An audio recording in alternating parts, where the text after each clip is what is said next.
अरे कांता, आज फिर लेट। इतनी देर क्यों हुई तुझे आने में? वो मेम साहब, मेरे पति को खाना देने जाना पड़ा फैक्ट्री में, इसीलिए देर हो गई। आगे से ऐसा नहीं होगा। चल चल ठीक है, जा जाकर बर्तन धो। किचन में बर्तनों का ढेर लगा हुआ है। जी मेम साहब। कांता किचन में जाकर बर्तन धोने लगती है। उसकी नजर वहां कचरे के डिब्बे पर पड़ती है। हे भगवान, यहाँ दिन भर कमर तोड़ मेहनत करने के बाद भी मुश्किल से खाना नसीब नहीं होता, और एक ये लोग हैं, बर्तन भर भर कर खाना कूड़े में फेंक देते हैं। कैसे लोग हैं ये? बर्तन मांजने के बाद कांता कपड़े धोती है, फिर सारे घर की साफ सफाई करके वहां से चली जाती है। ये भी कोई जिंदगी है? दिन भर कमर तोड़ मेहनत करने के बाद भी तनख्वाह के नाम पर चिल्लर मिलते हैं, वो भी इधर आए उधर गए। न खाने का सुख, न पहनने का आराम। आज मालिक को तनख्वाह बढ़ाने को कहा तो उसने कहा कि काम मिल रहा है, वही बहुत है। मेरी तो हिम्मत ही नहीं होती साहब या मेम साहब को तनख्वाह बढ़ाने के लिए कहने की। एक तो रोज मुझे देर हो जाती है, ऊपर से तनख्वाह के लिए कहूंगी तो कहीं मुझे काम से ही ना निकाल दें। आज किट्टू बड़ी जल्दी सो गई। शाम से ही दूध की रट लगाए हुए थी। अब इस महंगाई में इसके लिए दूध कहां से लाऊं? जब नहीं मानी तो मैंने पानी में चावल का आटा मिलाकर दे दिया। इसने पीते ही उगल दिया। गुस्से में मेरा हाथ उठ गया, फिर ये रोते रोते सो गई। ये बात सुनकर शंकर की आंखें नम हो जाती हैं। सोई हुई किट्टू के सिर पर हाथ फेरते हुए वो सोचता है, ये भी क्या जिंदगी जिसमें मेरे जीते जी मेरी बच्ची को दूध के लिए तरसना पड़े। कुछ दिनों बाद उसी फ्लैट में, देख कांता, ये तेरा रोज रोज का ड्रामा नहीं चलेगा। कभी तुझे पति को खाना देना होता है तो कभी तेरी बेटी बीमार रहती है, और आज तू कह रही है कि तेरे पति को फैक्ट्री में चोट लग गई, इसलिए तुझे आने में देर हुई है। अब जा, मेरा मुंह मत देख, जा जाकर काम कर, और आइंदा लेट हुई तो समझ जाना तुझे काम से निकाल दूंगी। यहाँ कमी नहीं है तेरी जैसी नौकरानियों की। कांता चुपचाप अपने काम में लग जाती है। उस दिन सारा काम खत्म करने के बाद वो मेम साहब के पास आती है। मेम साहब, आपसे एक बात कहनी थी। कहो, क्या बात है? मेम साहब, आप जो ये खाना कचरे में फेंक देते हो, ये मत करो। ये खाना मैं ले जाया करूंगी। इससे खाना बर्बाद भी नहीं होगा और मेरा काम भी चल जाएगा। ठीक है, कल से मैं खाना किचन के स्लैब पर ही रख दिया करूंगी, ले लेना। इसके बाद कांता रोज बचा हुआ खाना बांध कर ले जाती। एक दिन फ्लैट में पति पत्नी दोनों बैठे हुए थे। तभी कांता काम खत्म कर खाना बांध कर वहां से निकल जाती है। ये रोज रोज क्या लेकर जाती है? बचा हुआ खाना जो रोज कचरे में फेंका जाता था। इसने कहा कि खाना फेंकने की जगह मुझे दे दिया करना। मैंने कहा ठीक है, आप क्यों पूछ रहे हैं? मुझे तो कुछ और ही चक्कर लगता है। कहीं ये खाने की आड़ में घर का सामान चुरा कर तो नहीं ले जाती? नहीं जी, ये ऐसी नहीं है। और कुछ हो ना हो, ये है ईमानदार। अरे तुम्हें क्या पता, हो सकता है कि घर के छोटे छोटे कीमती सामान चुरा कर ले जाती हो, जिनका हमें पता नहीं चलता हो। आखिर हमारे घर में कितने छोटे छोटे कीमती सामान भी तो बहुत हैं। हाँ जी, ये तो मैंने सोचा ही नहीं। अब क्या किया जाए? अगले दिन सब काम हो गया। मेम साहब, मैं चलती हूँ। दोनों पति पत्नी वहां बैठे हुए थे। उन्होंने आंखों आंखों में इशारा किया और चुपचाप कांता के पीछे चल दिए। आ गई तुम, अब जल्दी से खाना खिला दो। सुबह से मैंने और किट्टू ने कुछ नहीं खाया है। कांता खाने की पोटली खोलती है और थाली में खाना निकालकर अपने हाथ से शंकर और किट्टू को खिलाने लगती है। शंकर के हाथ में पट्टी बंधी हुई थी। वो खुद से खाना भी नहीं खा सकता था। बाहर खड़े उसके साहब और मेम साहब जब ये दृश्य देखते हैं तो उनकी आंखें भर आती हैं। दोनों कांता के घर के अंदर आते हैं। अरे मेम साहब, आप पर साहब भी हैं। क्या हुआ मेम साहब, आप लोग यहाँ पर? हमें माफ कर दो कांता, कुछ गलतफहमी के कारण हमने तुम पर शक किया, लेकिन तुमने कभी बताया क्यों नहीं कि तुम्हारे घर की यह हालत है? आखिर ये सब कैसे हुआ? ये जिस फैक्ट्री में काम करते थे, वहां इनके ऊपर कोई भारी मशीन गिर गई थी। फैक्ट्री के मालिक ने सारा इल्जाम इनके ऊपर ही डाल दिया है और कोई मुआवजा भी नहीं दिया। घर की हालत बद से बदतर होती चली गई। घर में पैसे मेरी तनख्वाह से ही आते हैं और वो भी इनकी दवाइयों में ही खत्म हो जाते हैं। खाने तक के पैसे नहीं बचते हैं, इसीलिए मैं आपके घर से बचा हुआ खाना लेकर आती हूँ। इसी खाने की वजह से मेरा घर चलता है। उस दिन मैंने आपको ये बात बताई थी मेम साहब, मगर आप काफी गुस्से में थी, इसलिए आपने ध्यान नहीं दिया। हमें माफ कर दो कांता, हमसे बहुत बड़ी भूल हो गई। हमने तुम्हें गलत समझा, लेकिन अब हम इस भूल को सुधारेंगे। आज से तुम्हारे पति का इलाज हम करवाएंगे और किट्टू की पढ़ाई लिखाई की जिम्मेदारी भी है हमारी।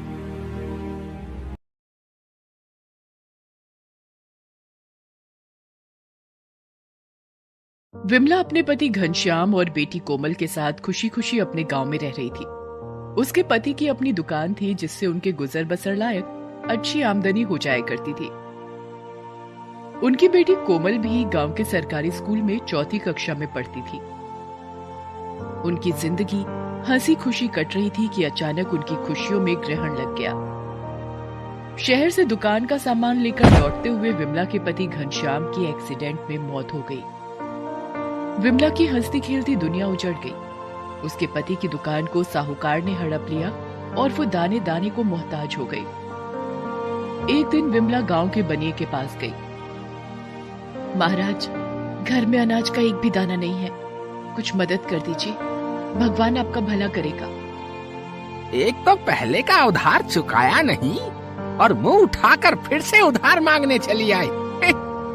चल अब यहाँ से, तुझे कोई उधार नहीं मिलेगा। अब अगर आप भी ऐसे कहोगे तो मैं कहाँ जाऊंगी? देख, गांव में तो कोई तेरी मदद करने वाला नहीं है। हाँ, जा शहर चली जा, वहाँ कई तरह के काम धंधे होते हैं, तुझे भी कोई ना कोई काम मिल जाएगा। विमला निराश होकर कोमल के साथ वहां से चल पड़ी।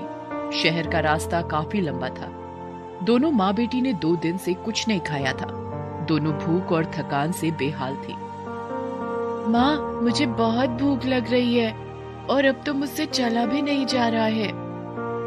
हिम्मत रख बेटी, बस अब हम शहर पहुंचने ही वाले हैं, वहां तुझे कुछ न कुछ खाने को मिल जाएगा। विमला खुद भूख से निढाल थी। किसी तरह से उसने, साहब कोई काम मिलेगा क्या?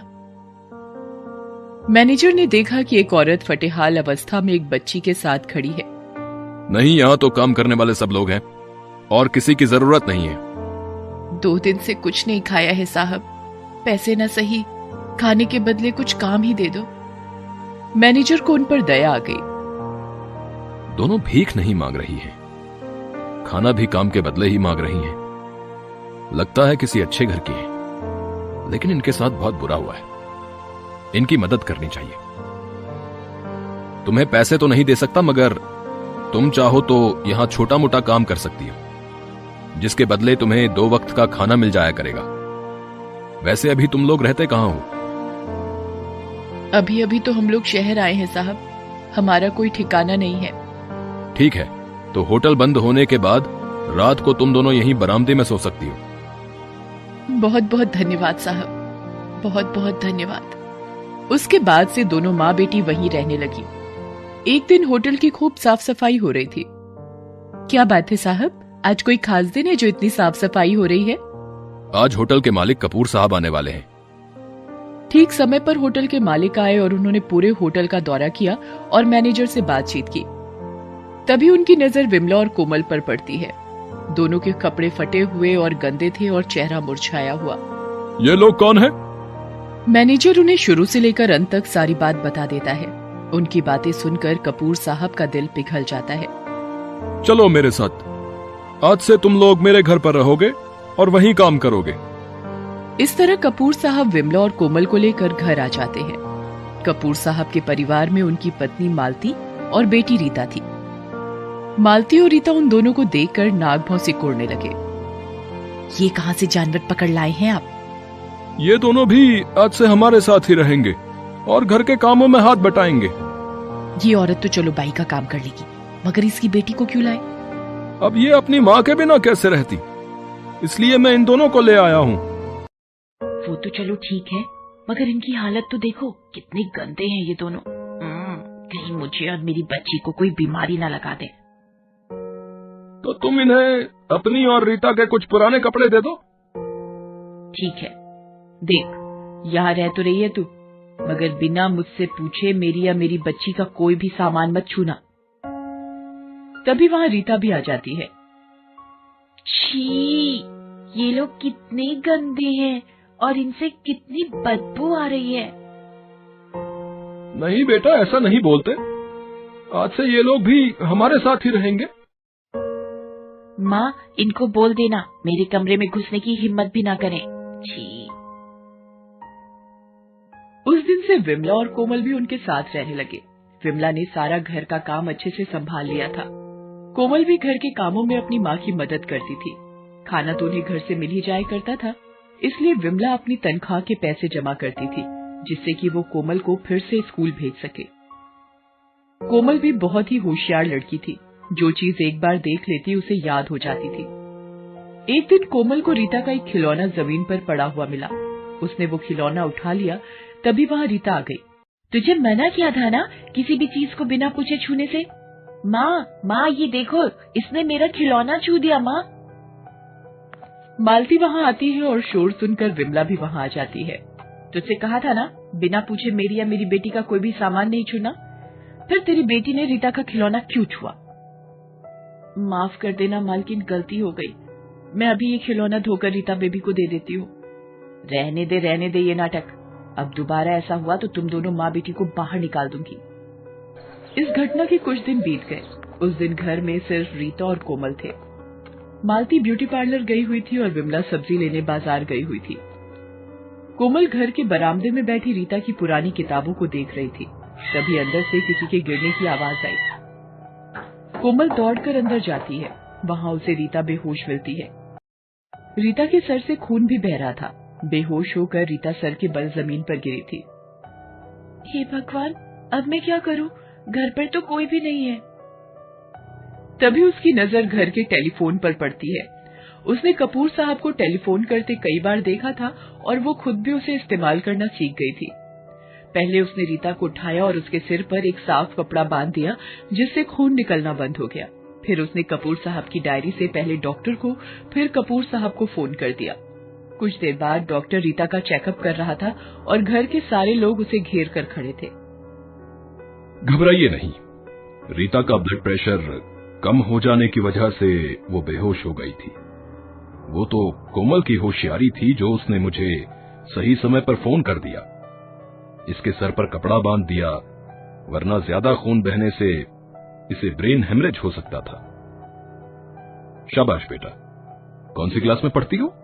स्कूल नहीं जाती। क्यों? कपूर साहब, इसे भी पढ़ाइए। मेरा विश्वास है कि ये बच्ची बहुत आगे जाएगी।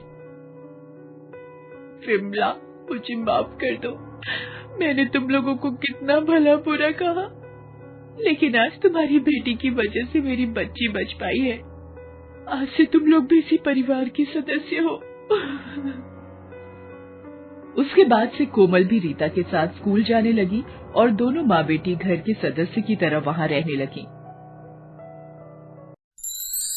Thanks for watching.